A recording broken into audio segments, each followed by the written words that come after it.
그런데 가장 인상적이고 드라마틱한 내용은 우리가 읽은 요한복음의 죽은 나사로를 살리신 장면이 가장 드라마틱한 내용이 아닌가 이렇게 생각을 합니다.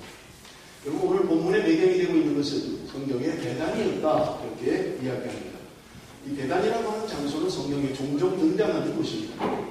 그리고 예루살렘으로부터 2km밖에 떨어지지 않은 아주 가까운 곳입니다. 그곳에 그 나사로의 집이 있었던 것을 우리는 볼 수 있습니다.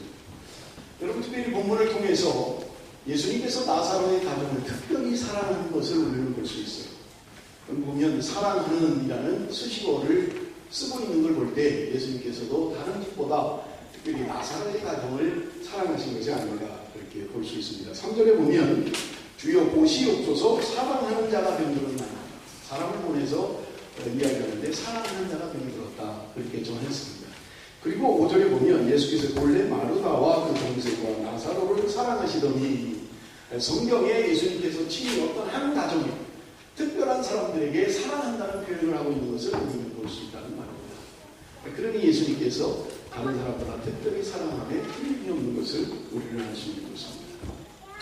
여러분, 본문의 기록 목적이 무엇일까요? 예수님께서 죽은 나사로를 살림으로 말미암아 많은 자들이 죽게 돌아오게 하고 그를 대적하는 사람들마저도 예수님의 신성을 인정하고 그의 하나님의 아들 되심을 인정하기 위하여 이 본문을 기록했을까? 여러분, 그렇다면 오늘 본문이 53절에 보면 이러한 기적을 보았고 들었음에도 불구하고 그들은 예수님을 죽이려고 하고 있는 것을 우리는 볼 수 있습니다. 그렇다면 이 본문의 기록 목적이 예수님의 기적을 보고 많은 사람들이 죽게 돌아오게 하는 그 목적은 아니라는 것을 우리는 알 수 있습니다. 또 한 가지, 죽은 나사로를 사랑하셔서 주님께서 특별히 그를 사랑해서 그렇게 죽은 나사로를 살리셨을까? 그렇다면 사람들을 통해서 병들었다는 소식을 들었을 때 왜 주님께서 즉각적으로 오시지 않았을까? 그리고 죽은 지 나흘이나 되어서야 왜 주님은 찾아오셨을까? 만약에 나사로를 사랑하는 것이 목적이라면, 그래서 그를 죽은 자 가운데서 살리는 게 목적이라면 주님은 왜 빨리 오지 않으셨을까 하는 의문을 가질 수가 있습니다. 오늘 성경 본문 4절은 이 본문의 기록 목적을 분명하게 말씀하고 있는 것입니다. 그것은 바로 하나님의 영광을 위한 것이다. 하나님의 영광을 위하여 그렇게 하셨다고 말씀합니다. 그런가 하면 요한복음 9장의 그 앞에 보면 소경된 자, 나면서부터 눈이 먼 자를 고치시는 장면이 나옵니다. 그 일을 행하면서도 성경은 기록하기를 하나님의 하시는 일을 나타내고자 하니었다. 그렇게 성경은 기록하고 있는 것입니다. 지금 나사로의 죽은 나사로를 살리신 이 놀라운 일은 바로 하나님의 영광을 위하여 한 것이다. 그런 말입니다. 그래서 제가 설교 제목을 하나님의 영광을 위한 죽음이다. 하나님의 영광을 위한 죽음, 그렇게 설교 제목을 정했습니다. 여러분, 오늘 본문에 세 사람이 등장합니다. 한 가족입니다. 오늘 본문에 보면 나사로가 등장합니다. 그리고 마르다가 등장하고요, 마리아가 등장합니다. 여러분, 이 세 사람의 신앙을 통해서 함께 읽어가기를 원합니다. 여러분, 첫 번째 마르다를 보십시오. 누가복음 10장에 보면 예수님께서 그들 집을 방문한 적이 있습니다. 그때 손님이 오신 거예요. 예수님이 오신 거예요. 그래서 마르다가 거기서 열심히 분주하게 준비합니다. 여러분, 누가복음에는 그렇게 기록하고 있어요. 38절 보니까 39절입니다. 그에게 마리아라는 동생이 있어 그의 발자취 하자 그의 말씀을 듣더니 마르다는 준비하는 일이 많아 마음이 분주한지라. 그러니까 손님이 오셨어요. 더군다나 사랑하는 주님이 오셨습니다. 마리아는 예수님 곁에 앉아있고요, 마르다는 부엌에서 열심히 땀을 뻘뻘 흘리면서 예수님께 맛있는 걸 대접해야지 그리고 열심히 준비한 것 같아요. 하다 보니까 기분이 별로 편치 않은 거예요. 아니, 동생은 예수님 방 안에 예수님 무릎 앞에 앉아있고 자기는 혼자 열심히 땀을 흘리고 일을 하는 거예요. 마리아가 쫓아 들어가서 주님께 이야기합니다. 주님 보십시오. 이 마리아는 지금, 내 동생 마리아는 지금 이거 앉아가지고 이러고 있고 나만 혼자 이러고 일하고 있지 않습니까? 주님 말씀하셔서 나를 좀 도와주라고 해주십시오. 그렇게 이야기합니다. 그런데 주님께서 마르다의 편을 들어줄 줄 알았는데 주님의 대답은 전혀 엉뚱한 대답을 하십니다. 41절에 보니까 주께서 대답하여 이르시되 마르다야 마르다야 너희가 많은 일로 염려하고 근심하나 몇 가지만 하더니 혹은 한 가지만이라도 족하니라 마리아는 이 좋은 편을 택하였으니 빼앗기지 아니하리라. 예수님께서 그렇게 말씀하셨고 오히려 마리아의 편을 들어주셨던 것입니다. 여러분 어떻습니까? 뭘 이야기하는 것 같아요? 말씀 듣는 것이 우선이다. 그러니까 봉사하고 헌신하는 거 그런 거 안 해도 된다. 그것을 주님이 말씀하려고 하는 게 아니에요. 그리고 본문이 우리에게 얘기하는 것은요, 마르다의 태도에 문제가 있었다는 말입니다. 여러분, 우리가 정황을 볼 때, 여러분, 마르다는 참 헌신적인 사람이었어요. 열심히 하는 사람이었습니다.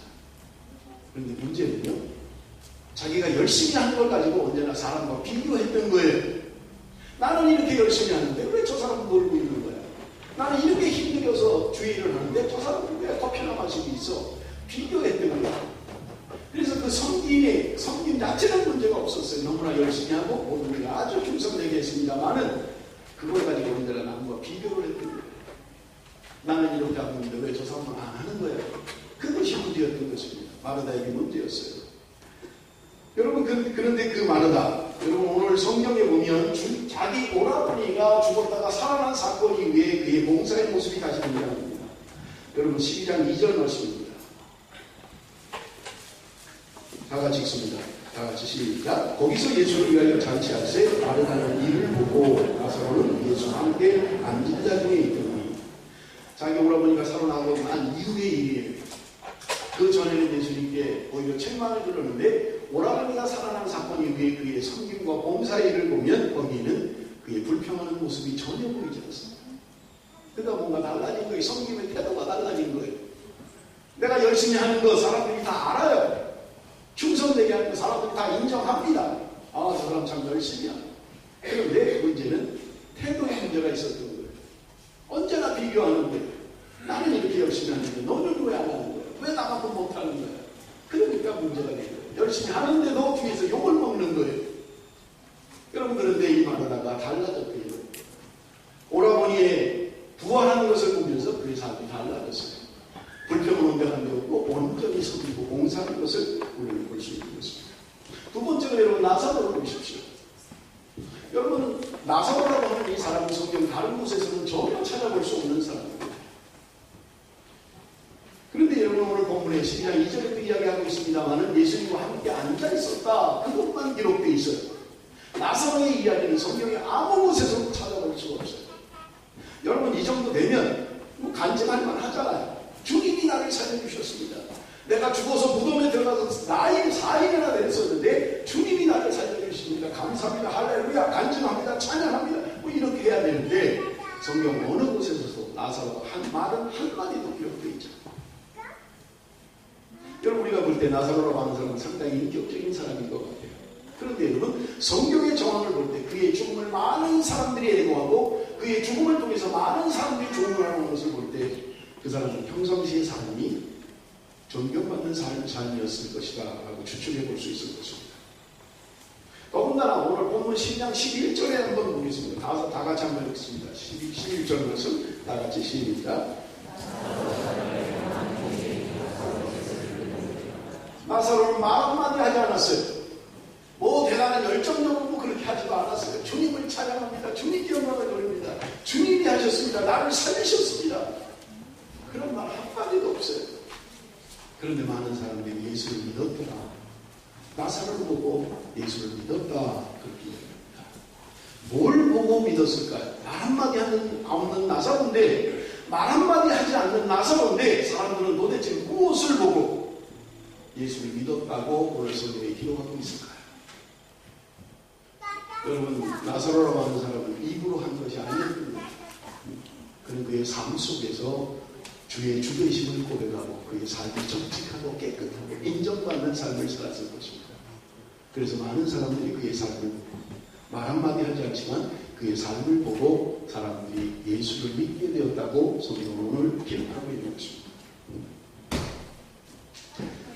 사랑하는 성도 여러분, 마지막 마리아를 보십시오.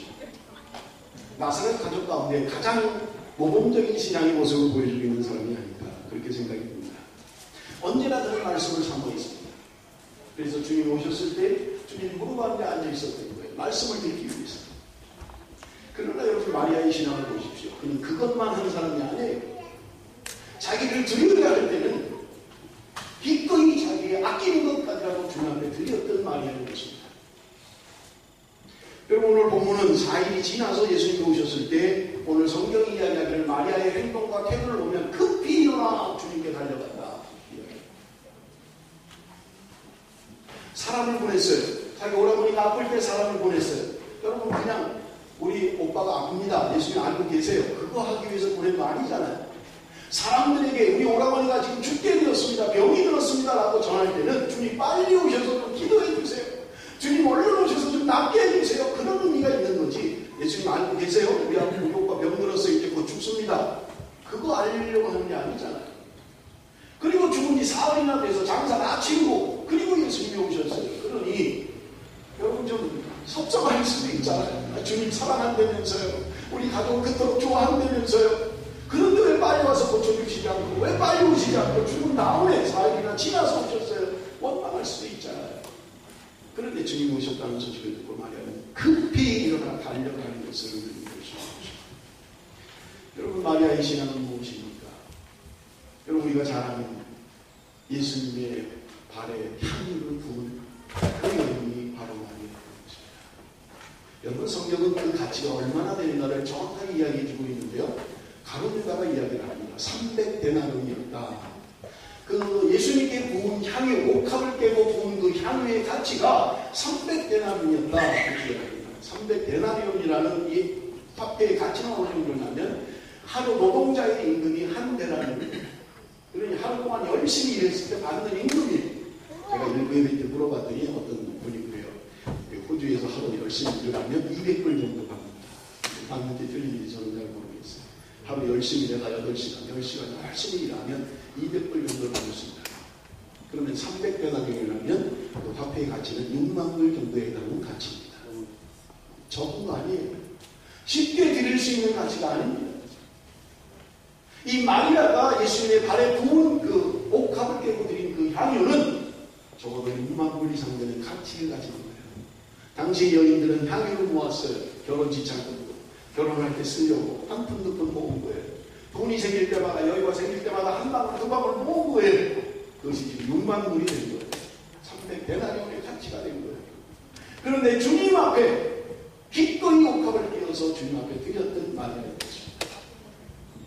그는 말씀을 사모하는 사람이었지만, 누구보다도 말씀을 사모하는 사람이었지만, 헌신해야 할 때는 기꺼이 자기 가진 귀한 것, 자기가 아끼는 것을 드렸던 것을 우리는 그걸 통해서 볼 수 있는 것입니다. 여러분 오늘 10장 7절에는 그 마리아가 한 일을 이야기하고 있습니다. 그것은 주님의 죽으심을 얘기하신 것이다. 그렇게 이야기합니다. 예수님의 발에 향유를 붓는 모습을 보고 가룟유다가 이야기합니다. 아니 왜 이렇게 허비하느냐? 그걸 가지고 가난한 자를 위하여 구제하면 훨씬 더 유익할 텐데 네가 뭐 때문에 이렇게 허비하느냐? 마리아를 난무합니다. 그때 주님께서 이야기하시다. 내버려 두어라. 마리아는 내 죽음을 얘기하는 것이다. 그렇게 이야기합니다. 여러분 마리아가 예수님의 죽으심을 감지했을까? 물론 예수님께서 예언을 하셨기 때문에 알아들을 수도 있었으리라고 생각합니다. 예수님이 죽으시겠구나 알 수도 있으리라 생각합니다. 그러나 자신이 부은 그 향유가 예수님의 죽으심을 얘기하는 것이라고는 생각하지 못했을 것입니다. 자기가 귀하게 쓰기 위해서 모아뒀던 거예요. 내가 사랑하는 남자를 만나면 결혼식에 써야지. 한 방울 두 방울 모아둔 거예요. 우리는 주님을 하나 됐던 거예요.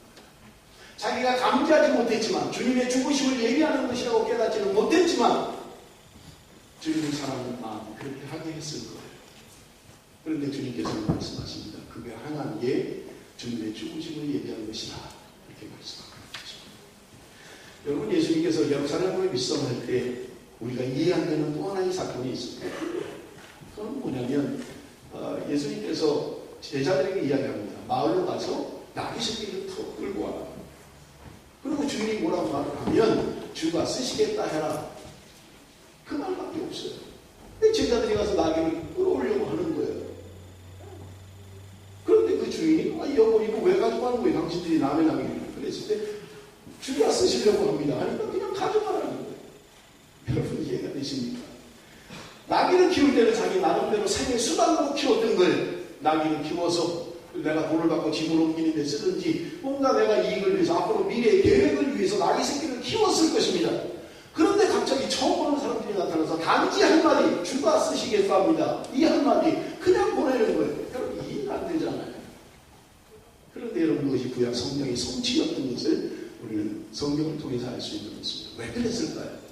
도대체 이 사람은 무슨 생각이 있길래, 무슨 생각길래 단지 주가 쓰시겠다라는 말 한마디 그냥 보내느냐. 그런데 그가 보낸 그 나무의 새끼, 화폐를 가지고 얼마나 되는지 저는 잘 모르겠습니다만은 예수님께서 그 나귀를 타고 예루살렘으로 입성하신 것을 볼 수 있습니다. 성경이 예언한 대로 주님이 쓰시기에 합당하게 준비되어 있는 것입니다. 그런가 우리가 잘 아는 구레네 시몬이라는 사람이 있잖아요. 예수님이 십자가를 지고 갈 때 너무 힘드니까 시골에 지나가는 사람이 그냥 끌어대 아무나 이야기했는데 그 사람이 막 구레네 시몬이 그냥 죄 없이 끌려온 거예요. 여러분 성경에 보면 억지로 왔다는 거예요. 억지로. 내가 자본의 산도 아니에 억지로 끌려왔어요. 그리고 주님이 십자가를 지고 네가 좀 되신 거다. 그리고 주님이 십자가를 지고 여러분 얼마나 억울합니까? 아니 내가 해피우에 그 시간에 거기 있어가지고 내가 괜히 그 시간에 거기 지나가가지고 무작위로 당신 좀 이리 와 이거 좀 지금 하는데 내가 걸린 거예요. 얼마나 억울합니까? 무슨 이게 뭐 성공하는 게 아니잖아요. 그 무거운 십자가를 지고 가는 게 힘들고 어려운데 왜 내가 거기 가야 돼? 왜 내가 거기 그걸 해야 돼? 얼마나 수 있을 거예요. 여러분께서 놀랍습니다. 그들의 가족이 어떻게 되는지 사도행전에 이야기하고 있어요. 모든 가족이 예수를 믿고 하나님을 섬기는 사람으로 바울에게 쓰임받는 것을 우리는 성경 중에서 볼 수 있는 것입니다. 사랑하는 성도, 내가 준비한 것들이 나는 내 미래를 위하여 준비했고 내 가정을 위해서 준비했고 보다 나은 삶을 위해서 준비했는지 모르겠습니다. 그런데 주님께서 오늘 우리에게 말씀하십니다. 주가 쓰십니다. 주가 쓰십니다. 내 미래를 위하여 준비한 것이고 나를 위하여 준비한 우리 가족을 위해서 준비한 것인데 주님께서는 주를 위해서 써라 그렇게 말씀합니다. 사랑하는 성도 여러분, 오늘 성경에 등장하는 사람들 그들은 주님의 축복을 받는 사람들, 그들은 그렇게 그런 것인지도 몰랐어요. 마리아가 예수님의 발에 향유를 부은 것은 그것이 주님의 죽으심을 준비하는 것이라고 생각하지 않았어요. 그럼에도 불구하고 그는 주님의 죽음에 예비하는 자가 되었던 것입니다. 사랑하는 성도 여러분, 오늘 하나님이 나에게 주신 달란트, 하나님이 나에게 주신 재능, 하나님이 나에게 주신 그 모든 것들이 주를 위해서 사용할 수만 있다. 여러분은 감사해야 할 줄로 믿습니다. 주님이 오늘 나를 사용하시기를 원하신다는 겁니다. 여러분 고린도후서 2장 15절 말씀을 한번 다 같이 봅니다. 다 같이 읽습니다. 시작.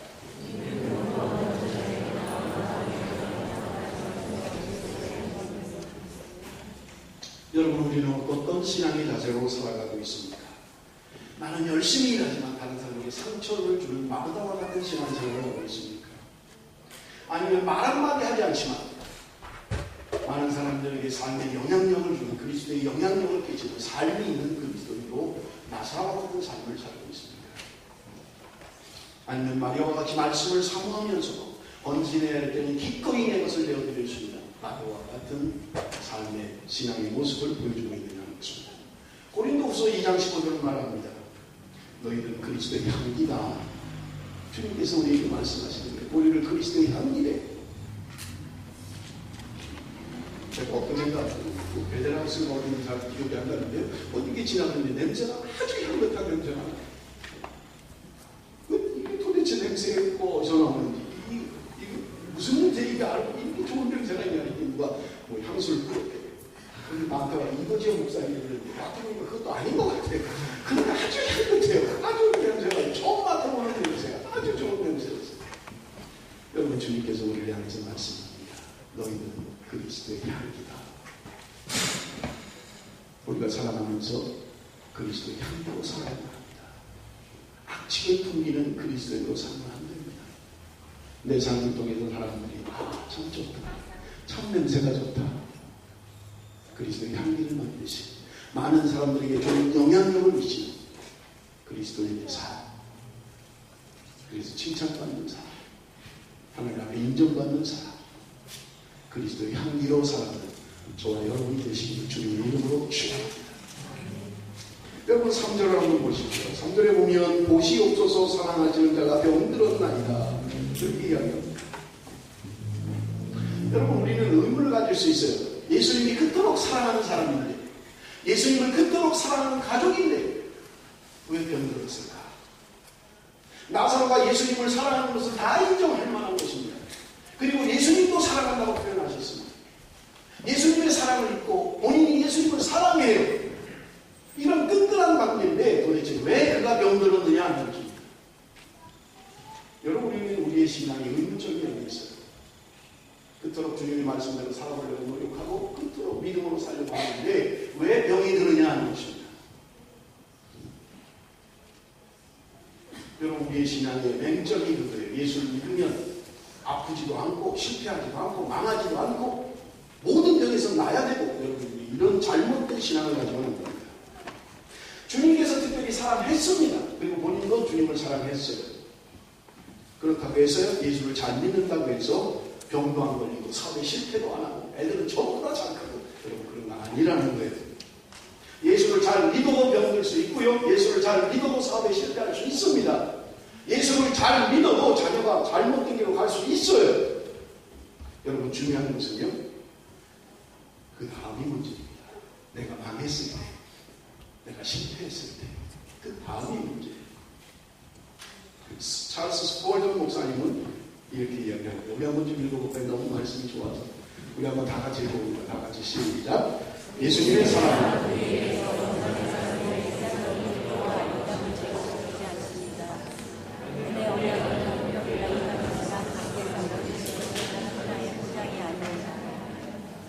무슨 말이에요? 예수님의 사랑이 우리에게 있지만, 그러나 그렇다고 해서 일상적인 필요가 필요 없는 거 아니라는 거예요. 우리 육체의 연약함을 제거해주지 않는다는 거예요. 예수님의 사랑이 있지만 우리가 육체적으로 연약할 수 있다는 거예요. 그리고 일상적으로 늘 필요하고 부족하고 그럴 수 있다는 것입니다. 은혜 언약, 주님께서 은혜로 우리와 언약을 맺으셨습니다만은, 그렇다고 해서 그것이 감기를 낫게 하고 류마티스를 낫게 하고 폐병을 낫게 하는, 무조건 낫게 하는 그런 권장은 아니라는 거예요. 무슨 말입니까? 예수를 믿어도 실패할 수 있다는 거예요. 예수를 믿어도 병들 수 있다는 것입니다. 예수를 믿어도 죽을 수 있다고 말씀하고 있는 것입니다. 그러나 중요한 것은요, 내가 실패했지만, 내가 망했지만, 내가 병들었지만, 그러나 주님의 신뢰를 잃어버리지 않는 것, 주님을 믿는 것입니다. 주님의 선하심을 믿는 거예요. 그럴 때 여러분은 건강한 신앙생활을 할 수 있어요. 예수를 믿으면 모든 게 잘 됩니다. 여러분, 아니에요. 예수 잘 믿어도 망합니다. 예수 믿어도 건강 잃을 수 있어요.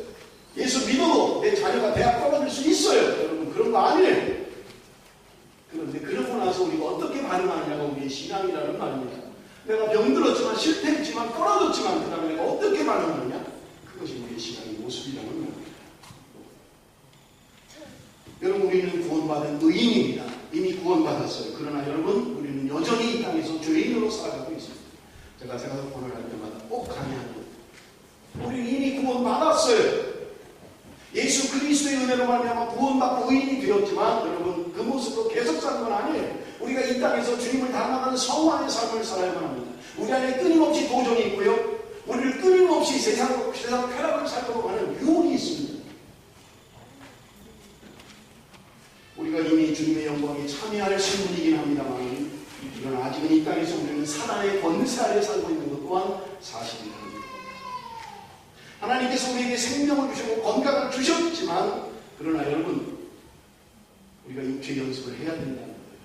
건강을 위해서 운동해야 된다는 거예요. 그냥 간과하면 안 된다는 겁니다. 믿는 자들도 믿음의 사람들도 어려움을 만날 수 있어요. 중요한 것은 그럴 때 어떻게 대처하느냐, 내가 어떻게 바라보느냐. 하나님의 뜻을 신뢰하고 주님을 신뢰해야 된다. 내가 지금 이렇게 힘들었지만 주님을 신뢰해야 돼요.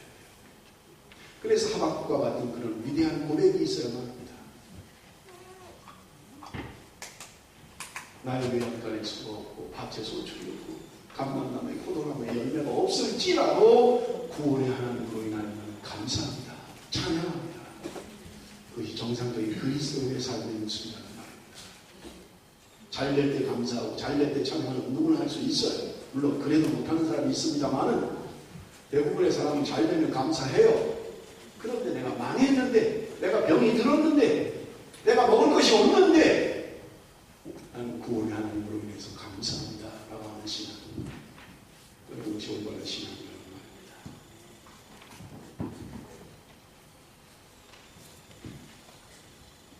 여러분 마르다와 마리아가 오빠가 병들었을 때에 먼저 기도했습니다. 주님께 기도했어요. 그리고 사람을 보내서 주님이 오셔서 치료해 주실 것을 기대했습니다.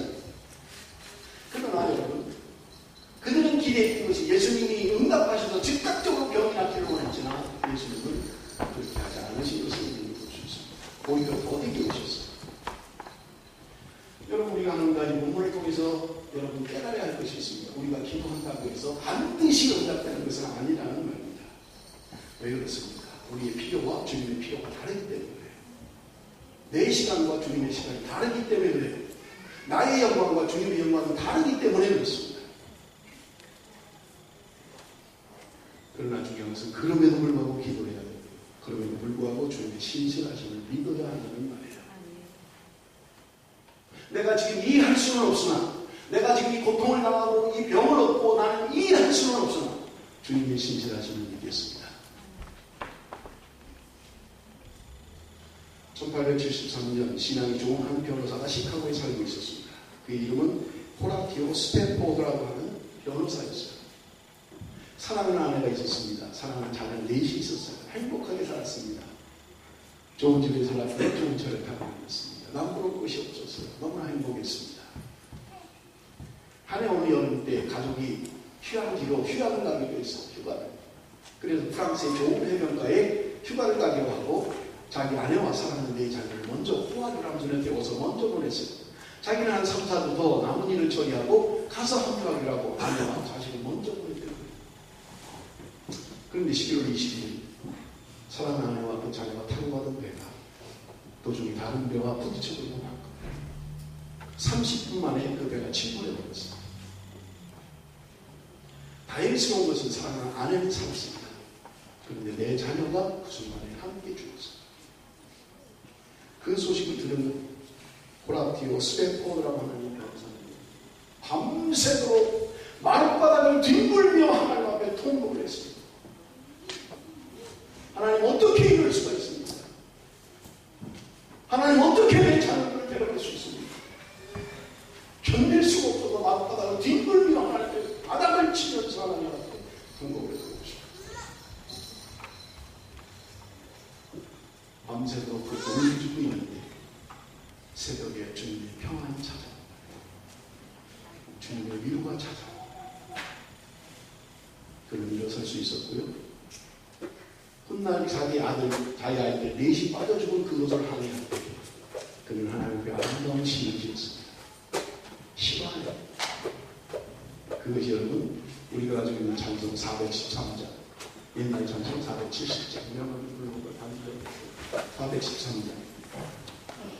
내 평생에 가는 길을 순탄하여 늘 잔잔한 강 같은지 큰 풍파로 무섭고 어렵든지 나의 영혼은 늘 편하다. 내 영혼 평안해. 내 영혼 평안해. 우리 새 찬송가 413장, 옛날 찬송은 470장입니다. 우리 한번 같이 한번 찬양 1절만 같이.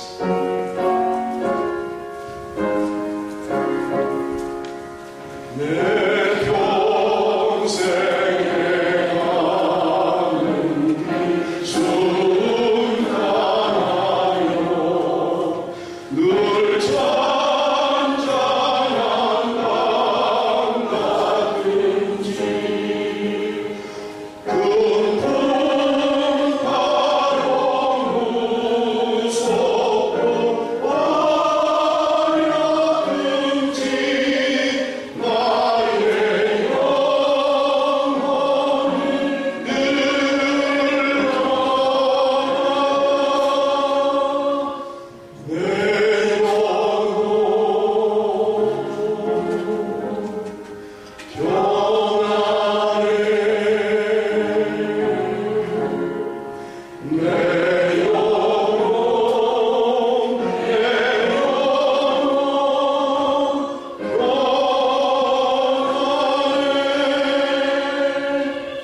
아멘. 그렇습니다, 여러분. 우리가 살아가는 신앙생활이라고 하는 것은 때로 평탄할 수만은 없어요. 때로는 폭풍을 만날 때도 있을 것입니다. 그런 오늘 찬양처럼 내 영혼이 평안하다. 주님이 주시는 위로가 내 영혼이 평안할 수 있는 것입니다.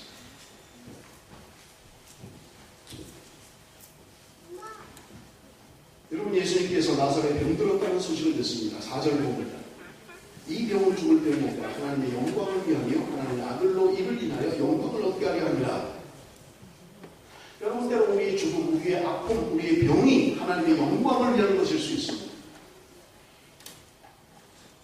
많은 사람들이 견딜 수 없는 고통과 고난 가운데서도 하나님의 뜻을 깨닫고 하나님의 사람이 되는 것을 우리는 얼마든지 볼 수 있습니다. 여러분, 그래서 다윗은 시편 119편 71절에 이렇게 고백합니다. 우리 한번 다 같이 읽어봅니다. 시작. 고난당한 것이에게 이로 인하여 주의 은혜를 베풀라.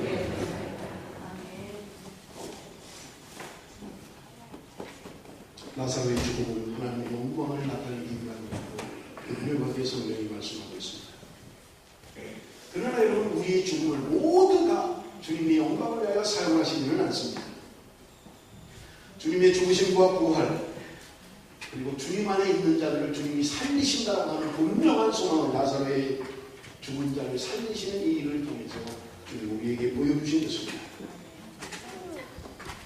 우리는 이 주님의 중심과 부활에 연합된 사람들이에요. 그래서 성경은 분명하게 선포합니다. 주님의 죽으심과 함께 우리가 이미 죽었다, 그렇게 선포하는 거예요. 주님의 부활하심과 함께 우리가 이미 부활했다고 성경은 분명하게 선포하고 있습니다. 사랑하는 성도들, 우리 이것을 믿어야 돼요. 우리 이미 주님의 죽으심에 동참하는 사람들이에요. 그러므로 주님의 부활에 동참할 것입니다. 1997년 7월 10일 한동대학교 학생들 10명과 교수님 한 분이 선교팀을 구성했어요. 그래서 오지인 피지를 방문을 했습니다. 그 원주민들에게 컴퓨터를 가르쳐주기 위해서 10명의 학생들과 지도교수 한 명이 선교팀을 구성해서 피지를 갑니다. 한 팀은 컴퓨터를 가르치고 한 팀은 남아서 우물을 파는 일을 도왔어요. 학교 운동장에서 땀을 뻘뻘 흘리며 그것을 봤던 거예요. 너무 덥고 흙은 다 뽀얗게 많고, 그러니까 바닷가에서 가서 씻기 위해서 바닷가로 갔는데 파도가 쳐가지고 그 파도로 인해서 2명의 학생이 실종돼 버린 거예요. 강경식, 권영민 두 학생이 파도에 휩쓸렸습니다. 한 명은 죽은 시체로 발견됐고요, 한 명은 시체를 찾지 못했습니다. 한동대학교가 생긴 지 3년 됐을 때요, 입학 1기생들이에요. 첫 입학생으로 들어온 사람들. 3학년 때 선교를 가서 파도에 휩쓸려서 죽었어요. 여러분, 어떻게 해석해야 돼요? 어떻게 받아들여야 됩니까? 그런데 그의 부모들이 오고요, 총장이 오고 부총장이 왔어요. 장례식을 치렀습니다. 그의 부모들이, 제가 인터넷으로 찾아봤어요. 자기 자녀들이 죽은 10주년 예배, 2007년이죠. 그러니까 2007년도에 그 현장에서 메모리얼 서비스를 드리는 걸 봤어요. 그 부모들이 하는 말들이 하나님이 그들을 사용하셨습니다. 장례를 치르고 그 선교팀이 계속 남아서 선교를 계속했어요. 그 광경을 본 원주민들이 도대체 저 사람들은 어떤 사람들인데 사람이 죽었는데도 그 일을 계속 하는가? 그들의 죽음으로 인해서 피지 원주민 900명이 결심하고 세례를 받고 예수를 믿었습니다. 22년 동안 이 땅에 살다간 그들의 죽음은 과연 헛된 죽음일까요? 하나님은 그들의 죽음을 통해서 하나님의 영광을 받으신 것입니다. 제가 지난주에 소개했습니다. 메디컬이라는 책을 소개했습니다. 그 책에 그런 내용이 나와요. 의료 선교팀이 구성이 돼서 아프리카로 선교를 갔어요. 그런데 거기 보면 진료를 받으러 오는 사람들이 70%가 에이즈 환자예요. 그래서 사람들이 이야기해요. 조심하십시오.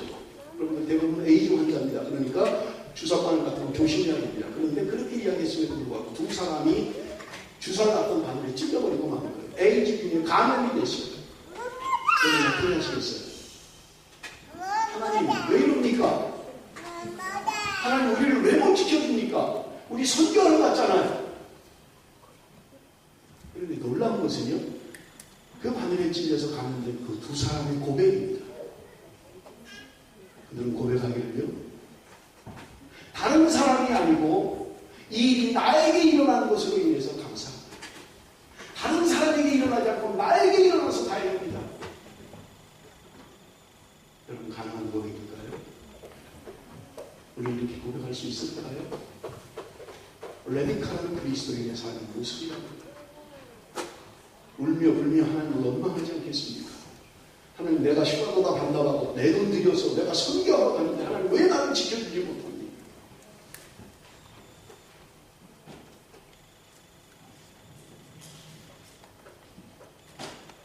뉴질랜드에 있는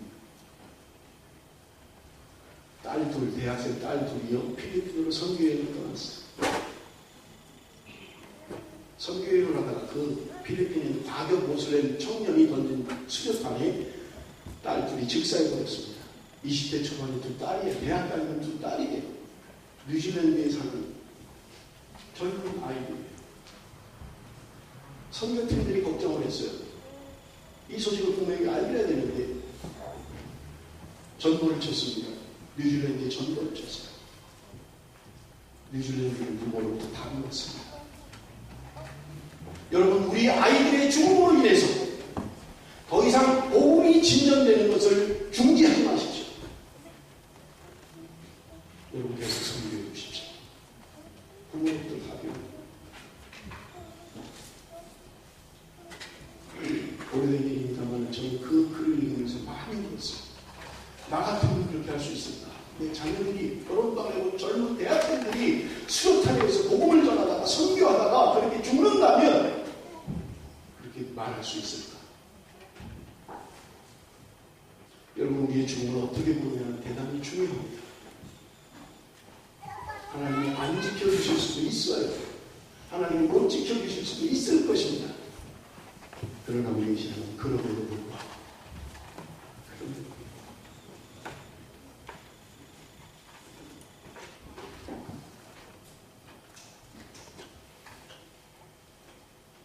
여러분, 오늘 본문 6절에 보면 예수님께서 나사로가 병들었다는 소식을 들으시고 이틀 더 유했다, 그렇게 기록하고 있습니다. 예수님께서 대단에 도착했을 때는 이미 나사로가 죽은 나흘이나 지났어요. 왜 예수님이 지체하셨을까? 지금 사람이 죽어가고 있다는데, 병들어도 죽어가고 있다는데 주님은 왜 지체하셨을까? 우리의 시간입니다. 예수님께서 베다니에 도착했을 때 예수님께서 그들에게 이야기합니다. 살아날 것이다. 다시 살릴 것이다. 다시 살아날 것이다. 그럴 때 그들이 대답하는 말이 뭐예요? 주님, 마지막 날에는 다시 살 것입니다. 이미 끝났다는 거예요. 주님 알아요. 우리는 마지막 날 우리 오라버니가 부활할 것을 믿습니다. 그러나 지금은 아닙니다. 이미 죽었어요. 나이 됐어요. 사흘 지났어요. 이미 끝났습니다. 라고 이야기합니다.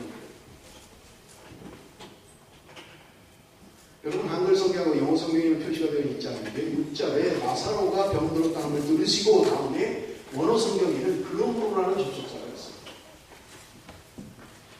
예수님께서 나사로가 병들었다는 소식을 들으시고 그러므로 그 다음에 이틀 더 유하셨다. 예수님이 알고 계셨어요. 들었어요. 병들었다는 소식을 이미 들었습니다. 그리고 유하셨다. 맨체스터 알렉산더 맥클라렌이라고 하는 사람이 본문에 대해서 이렇게 해석을 하고 있습니다. 그리스도의 더디 오심은 사랑의 지연입니다. 늦게 오셨으나 언제나 딱 알맞는 때에 오십니다. 최선의 도움은 결코 늦지 않다. 우리의 시간과 주님의 시간이 달랐다는 말입니다.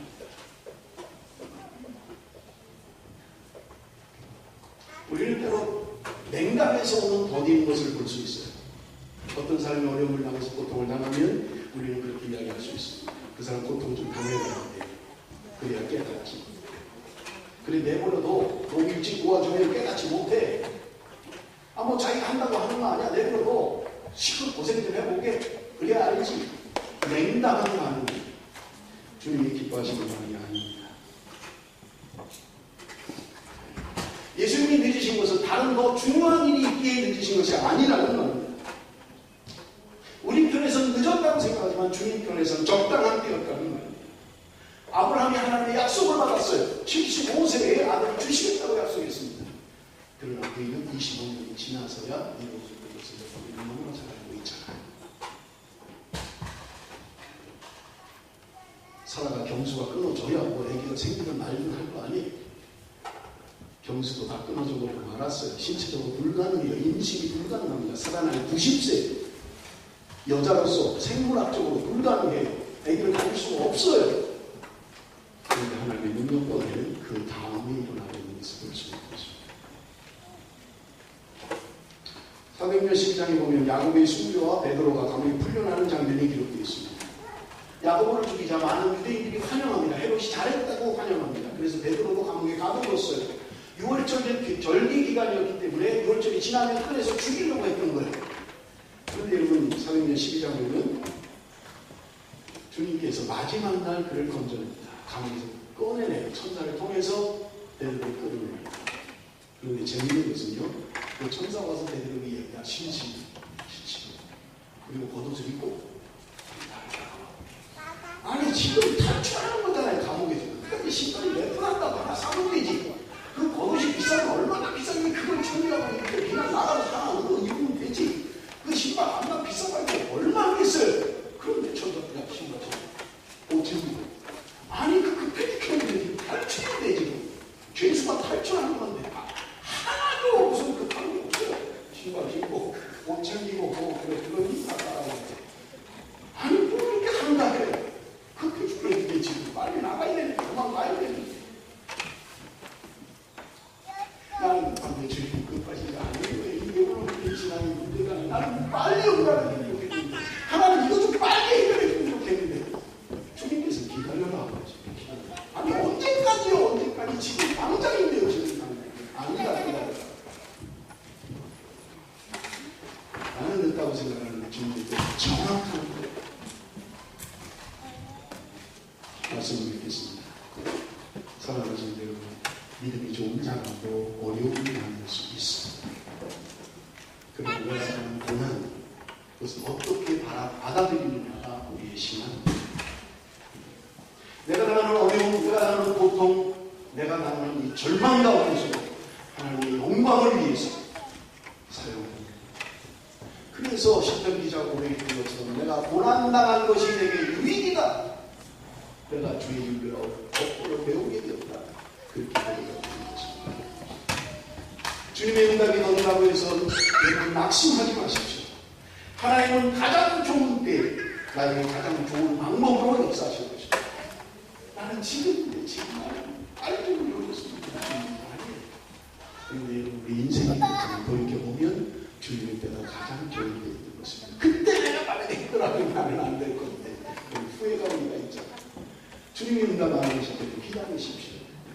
주님도 알고 계세요. 내 급한 거 알고 계시다고. 그런데 주님의 때가 아니라고 말씀하시는 거예요. 하나님께서는 가장 좋은데 가장 좋은 방법으로 역사하신 것입니다. 주님을 신뢰하고 인내하고 믿음으로 사는 저와 여러분이 되시기를 주님의 이름으로 축원합니다.